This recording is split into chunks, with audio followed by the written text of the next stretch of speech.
E aí pessoal, belezinha? Professor Sidgley Oliveira na área e vamos a mais uma aula de língua portuguesa.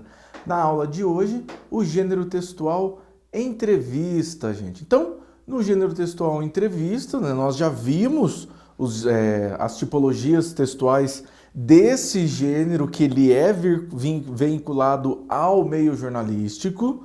Nós já vimos a parte de notícia e já vimos a parte de reportagem. Só para a gente relembrar, enquanto a notícia vem somente para noticiar, ou seja, trazer uma informação, a reportagem ela vem justamente para aprofundar. Então, notícia vem para noticiar, se torna ultrapassado muito rápido. A reportagem ela vem para trazer aprofundamento, ou seja, na reportagem nós vamos refletir sobre o conteúdo que é colocado nesse momento para a gente, certo? Então, aquele exemplo básico. Vão pavimentar a rua X da cidade Y. Isso é uma notícia. A gente vai ter isso no jornal. Você pegou, abriu, sei lá, abriu qualquer jornal, você puxou o celular, abriu uma das redes sociais, apareceu ali. A rua X da cidade Y vai ser pavimentada.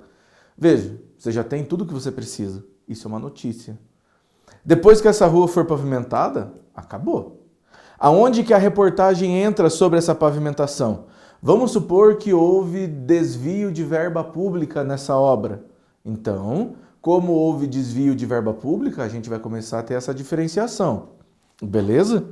Então vai ter uma reportagem mostrando aonde houve o desvio, como foi feito, como foi denunciado, esse tipo de coisa. Por que eu estou falando tudo isso? Porque daí a entrevista, ela vem chantinha, coladinha com a nossa reportagem, certo? Por quê? Como a reportagem vai aprofundar e eu preciso ouvir todos os lados, pessoal. Então, lembre-se, o jornalista ele tem que ser imparcial, certo? Por quê? Porque perante a lei, todos são inocentes até que se prove o contrário, certo? Então o jornalista ele tem que ser imparcial. Ah, professor, como é que ele vai ser imparcial com desvio de dinheiro público? Opa, ele vai informar. Tanto que ele vai mostrar que houve o desvio e ele vai ouvir a parte, ele vai ouvir a prefeitura, ele vai ouvir essas secretarias, ele vai ouvir governador, deputado, ele vai ouvir. Ou seja, ele vai jogar a informação para as pessoas, certo? Mas ele mesmo não vai colocar, o repórter mesmo não vai pegar, ai, hein, esse prefeito é um traquinas, né? Desviou dinheiro. Isso ele não vai fazer. Talvez o repórter possa deixar implícita a opinião dele. Nisso pode. Isso pode acontecer. Mas a entrevista ela vem para complementar o gênero reportagem para que a gente possa ter mais informações, correto? Então vejam, a entrevista é um dos gêneros textuais com função geralmente informativa. Ou seja, já colocamos aqui no subjuntivo, certo? Geralmente. Às vezes é, às vezes não é. Veiculado sobretudo pelos meios de comunicação, aos quais nós já conhecemos que hoje estão muito veiculados às redes sociais. As mídias impressas mesmo, tanto de revistas, de jornais, são bem poucas, certo? Quase todos eles migraram para as redes sociais, para a parte digital e somente lançando alguns cadernos especiais. Alguns jornais só lançam os cadernos de domingo, algumas revistas que eram semanais passaram a ser quinzenais, esse tipo de coisa. Diversos tipos de entrevistas dependendo da intenção pretendida. A entrevista jornalística, entrevista de emprego, entrevista psicológica, entrevista social, entre outras, podem fazer parte de outros textos jornalísticos, ou seja, a notícia e a reportagem. Então, quando nós falamos de entrevista, pessoal, não necessariamente é somente aquela entrevista normal que a gente tem. Quando vocês chegarem nesse fatídico momento de conseguir um emprego, vocês vão passar pela entrevista de emprego, aonde vão vir perguntas maravilhosas, né, do tipo, né, por que eu devo dar essa vaga para você? né? Aí a pessoa vai falar, né? Ah, porque eu sou muito bom no que eu faço. Qual é o seu maior defeito? Ah, eu sou muito perfeccionista, né? Eu gosto de ter tudo arrumadinho. São perguntinhas que vai ter... Tem até treinamento para isso, para a pessoa conseguir se comportar em entrevista de emprego. A entrevista psicológica, algumas profissões exigem isso e algumas coisas. Por exemplo, para vocês tirarem carteira de habilitação, vocês vão ter que passar por uma espécie de parte psicológica, vocês vão ter que bater um papo ali com um psicólogo. E a entrevista social geralmente acontece no campo social da coisa. Pessoas que vão ir atrás de alguns exemplos de redes sociais, perdão, gente. Pessoas que vão atrás, por exemplo, de algum benefício do governo, né? A pessoa quer conseguir uma casa, a pessoa quer conseguir algum tipo de benefício do governo.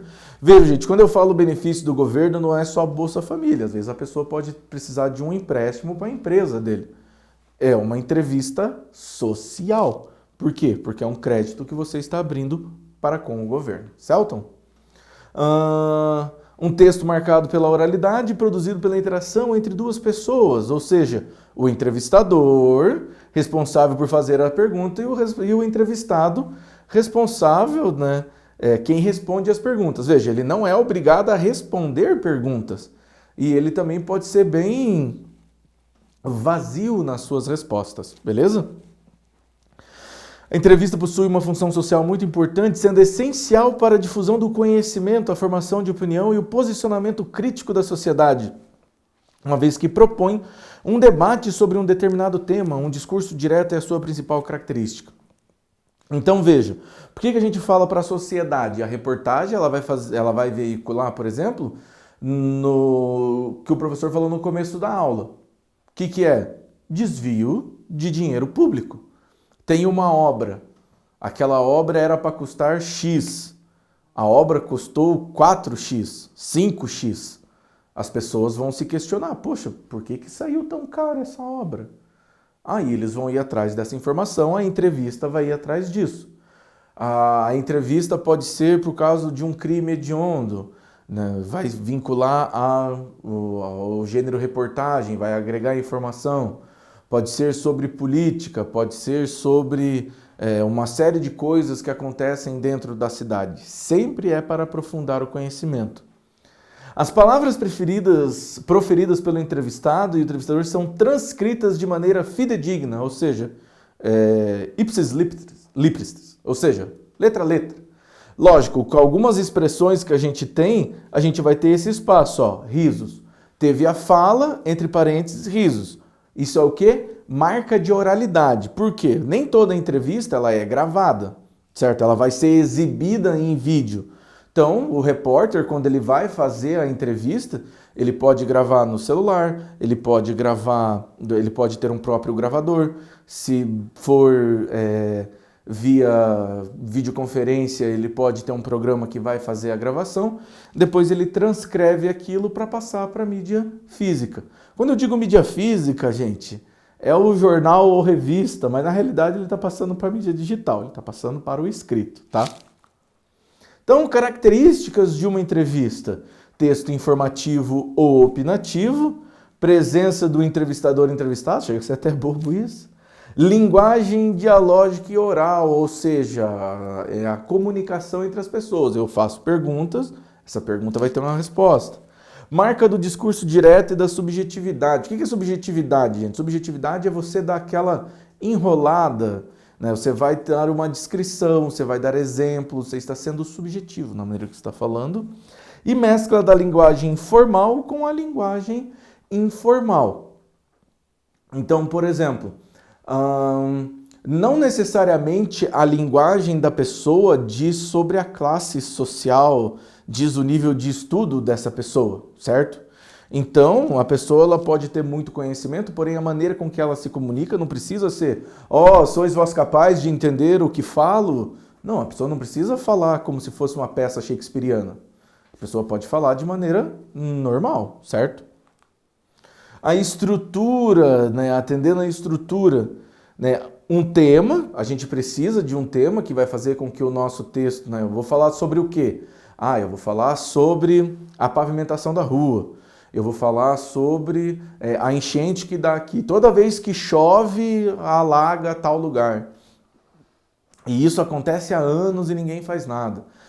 Eu vou falar sobre a melhoria que houve no bairro. Veja, não são só coisas negativas. Também podem ser coisas positivas. Foi abrido é ótimo, né, gente? Foi aberto para a população um novo centro de educação infantil no bairro tal, que vai ajudar com que as mães daquele bairro possam deixar os filhos lá. Então, eu não vou fazer uma marca só negativa, nós também vamos ter uma marca positiva, certo? A elaboração do roteiro, gente, o roteiro é muito importante. Por quê? Você ter um roteiro vai dizer para você o norte, o caminho que você vai tomar, da maneira com que você vai se portar para com o seu entrevistado. Ou seja, é difícil você ter o papo de louco que fala, né? Você chega, liga o microfone e você vai conversando com a pessoa. É difícil isso, por quê? Porque você precisa ter muita interação, você precisa conhecer demais uma pessoa. Agora, algo que é focado, você vai entrevistar alguém que você nunca viu, a gente precisa dessa pausa, a gente precisa ter um roteiro que vai ser o que vai nos guiar, certo? O roteiro deverá ter um objetivo claro e ser apresentado em forma de perguntas. E cuidado para que não fique longo, no entanto, outras perguntas em mente se for necessário. Por quê? A gente tem que tentar fugir de perguntas de resposta sim e não. Se a pessoa respondeu sim, nós temos que fazer com que ela desenvolva melhor a sua resposta. Então, nós temos que instigar a pessoa a falar isso, certo? E nós podemos tanto já deixar com que o entrevistado saiba as perguntas, como ele pode descobrir lá na hora. Um título, se necessário, coloque o título na entrevista, norteará melhor o objetivo delimitando. Ou seja, as pessoas até vão saber do que você está falando, o que torna as coisas um pouco mais simples. Por exemplo, entrevista com Eduardo Pereira, apontamento sobre a sua nova obra. Opa, nós já sabemos que ele produziu alguma coisa. É literária? Não sei, mas eu tenho um título, é uma obra. Pode ser uma obra de arte, uma obra literária, pode ser um filme, é algo que ele criou, certo? A revisão, gente, importantíssimo. Parte final é tão importante quanto a inicial, afinal não adianta ter as ideias e apresentá-las de maneira informal, ou seja, um texto que não abrigue coerência e coesão, ou seja, ele não tem sentido, não tem pé nem cabeça. E a intenção é fazer a entrevista o entrevistado e depois apresentar para um público leitor. Deverá utilizar uma câmera ou gravador e depois realizar o trabalho de transcrição de falas. Vejam, a nossa entrevista, ela tem um grupo o qual ela vai querer atingir. Então, vai falar sobre a cidade. Os maiores interessados são os moradores da cidade. Vai falar sobre educação. O que da educação? Voltado para os alunos? Voltado para os educadores? Voltado para a administração das escolas? Então, eu tenho que deixar delimitado aonde isso vai estar. E adaptar a minha linguagem ao quem está sendo direcionado o meu texto, para que se torne um entendimento muito mais fácil. Beleza, pessoal? Muito obrigado e até a próxima.